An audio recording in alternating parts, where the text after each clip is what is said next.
حدیث ته جابر رضی الله عنه. اوس دې درې روایتونو کې مسله دا بیانېږي چې د سفر په دوران کې به روجې نیسي او که نه، او آیا روجه کول غوره دي که نه روجه نه نیول غوره دي. دا مسله په دې ځای کې بیان شوې ده. اولنی روایت د جابر بن عبدالله راوړی دی ان رسول الله صلی الله علیه وسلم خرج عام الفتح الى مکة فی رمضان. وی پیغمبر صلی الله علیه وسلم د فتح مکې په کال باندې اوتو د رمضان په میاشت کې، او د اتم کالو د هجرۍ د رمضان په میاشت کې اوتو مکې ته. فصام نو روجې ونیوي، ګوره په سفر کې روجې ونیوي. حتی بلغ کراع الغمیم، تر دې چې یو علاقې ته ورسېدو چې هغې ته کراع الغمیم ویلی کېږي. دا غمیم دا یو خوړ دی، یو وادي ده د مکې او د مدینې په منځ کې. او کراع چې دی نو دا یو تک تور غر دی په دغه ځای کې چې هغه د دې وادۍ سره لګېدلی دی. ښه دا فایده یې ده که چې بعضو حدیثونو کې راځي چې عصفان علاقې ته ورسېدو، بعضو کې راځي چې قدید ته ورسېدو. نو دا څنګه واقعه یو ده او ځایونه جدا جدا ذکر کېږي. نو بعضو علماوی دا جواب کړی دی چې دا ټولې علاقې یو بل ته نږدې دي. نو بعضو صحابه کرامو یو علاقه ذکر کړې ده، ویره هغه علاقې ته ورسېدو. هغه بل علاقه ذکر کړې ده، هغه بل درېم علاقه، ځکه چې دا ټولې علاقې یو بل ته څه دي، یو بل ته نږدې دي. نو په دې کې هېڅ ټکراو نشته. پیغمبر صلی الله علیه وسلم چې کله د کراع الغمیم ته ورسېدو، فصام الناس، خلکو هم روجه ونیوه. ثم دعا بقدح من ماء فرفعه حتى نظر الناس إليه. نو بیا یو لوښی، قدح لوښي ته وایي، یو لوښی راوغوښتو چې په هغې کې اوبه وي، او هغه یې داسې اوچت کړه لوښی، او د خلکو ورته کتو. ثم شربا، نو اوبه یې وڅښلې. روجه یې څه کړه؟ هغه یې ماته کړه. بیا ورته دا ویلی شو چې یا رسول الله ان بعض الناس قد سام، د بعضو خلکو اوس هم روجې دي. پیغمبر صلی الله علیه وسلم اولئک العصاة، اولئک العصاة، دا نافرمانه دي، دا نافرمانه دي. بیا دي وفي لفظ، په یو لفظ کې ورسره داسې راځي چې پیغمبر صلی الله علیه وسلم ته وویلی شو ان الناس قد شق علیهم الصیام. یا رسول الله تاسو روجه نیولې ده، خلکو هم روجې نیولې دي، خو خلکو باندې دا روجه څه ده، ګرانه شوه. کې سفر دی، سفر دی، ګرمي د روجه ګرانه شوه. وانما ينظرون فيما فعلت، او یا رسول الله خلک خو تاسو ته ګوري، تاسو روجه نیولې ده، خلکو هم نیولې ده. فدعا بقدح من ماء بعد العصر. نو د مازدیګر د منځه نه بعد پیغمبر صلی الله علیه وسلم د اوبو یو لوښی راوغوښتو، فشرب، او هغه اوبه یې وڅښلې. دا حدیث امام مسلم راوړی. د دویم روایت کې دا دي، دا امام مسلم راوړی، د حمزه ابن عمرو الاسلمي رضی الله عنه. هغې ورځ راغی پیغمبر صلی الله علیه وسلم ته ویې اجد بي قوة على الصيام في السفر. یا رسول الله زه په ځان باندې ښه طاقت اینم چې په سفر کې روجې نیوی شمه. فهل علی جناح، نو په ما باندې څه ګناه شته چې روجې نیسم؟ پیغمبر صلی الله علیه وسلم ورته ویې هي رخصة من الله. دا روجې په سفر کې نه نیوه، د الله د طرف نه یو رخصت دی. فمن اخذ بها فحسن، که چا په دې رخصت عمل وکړو ډېره ښه ده. ومن احب ان یصوم فلا جناح علیه، او که څوک روجه نیوه غواړي نو څه ګناه پې نشته. دا حدیث امام مسلم راوړی. او وایي چې اصل د دې حدیث په صحیح بخاري صحیح مسلم کې دی، حدیث د عایشه رضی الله عنها. دې حدیث کې ډېرې مسلې دي، خو موږ به مختصر یو څو مسلې ذکر کړو ځکه چې ټیم د ماسخوتن بانک ته لږ دی.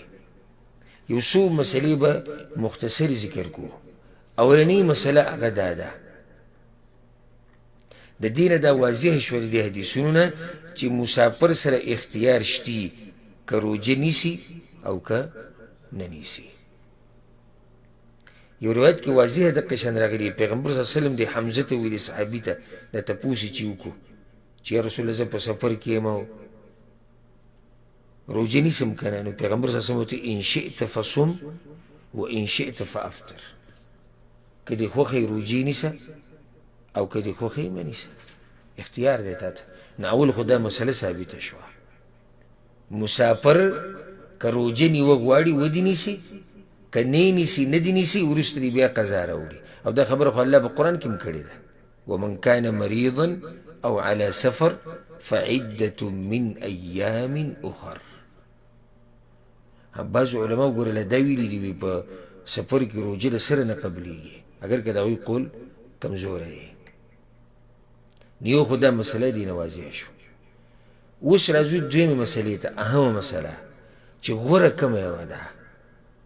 صحیح ده، په دې خو موږ پوه شو چې د سفر په دوران کې روجه نیوه نه نیوه دواړه څه دي جایز دي. خو زه کوم یو کار وکړم؟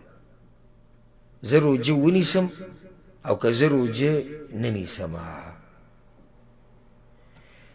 دې مسله کې به حالاتو ته کتل غواړي. دا ګوره یاده کوي چې کله نه کله روجه نیوه حرام هم شي په سفر کې. کله حرامي چې مشقت پکې دومره زیاتی چې بدن له تکلیف ورکوي او نقصان ورکوي، نو بیا روجه نیوه حرام دي او کله مکروه شي. خو د دین علاوه لکه دا خو موږ پوه شو، اوس دا بله مسله باندې هم پوه شو چې بدن ته دې نقصان میلاویږي او تکلیف، نو بیا خو به روجه نه نیسي. اوس بدن ته پکې تکلیف نه میلاویږي، نو روجه نیوه غوره دي او که نه نیوه غوره دي. د جمهور اهل علم قول دا دی وی روجه نیوه غوره دي. ولې؟ وی ځکه چې د پیغمبر صلی الله علیه وسلم نه ثابت دي چې هغه په سفر کې روجې نیولې دي. په صحیح بخاري صحیح مسلم کې حدیث دی د ابو الدرداء رضی الله عنه، وی موږ یو پیر ووتو په سفر باندې، د رمضان میاشت وه، فی حر شدید او سخته ګرمي وه،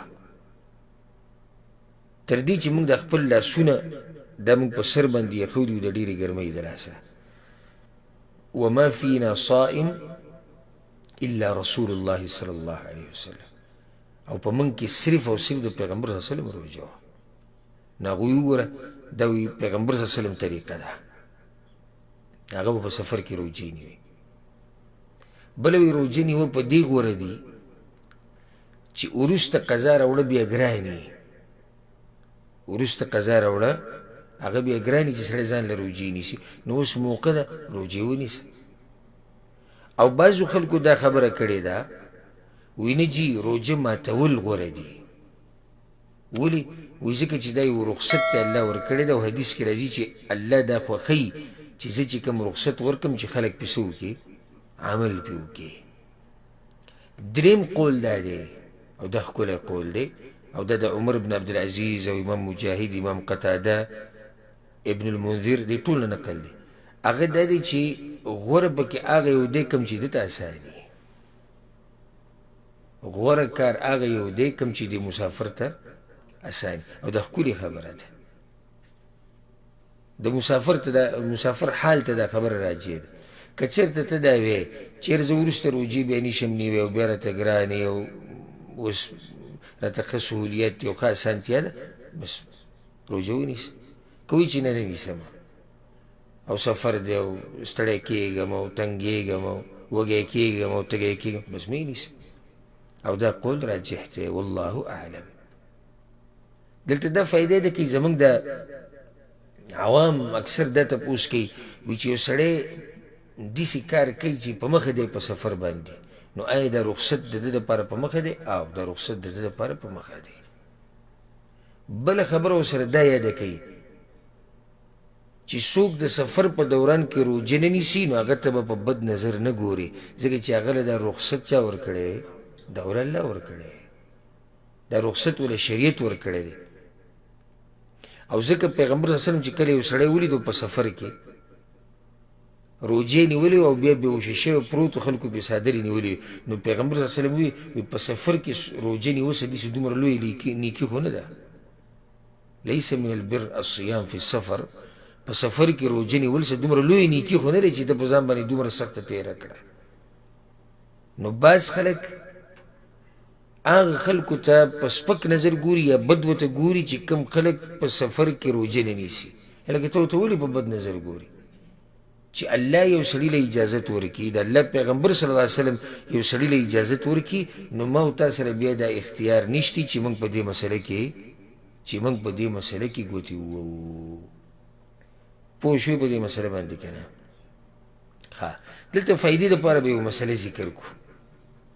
هغه ده یو سړی دی مسافر دی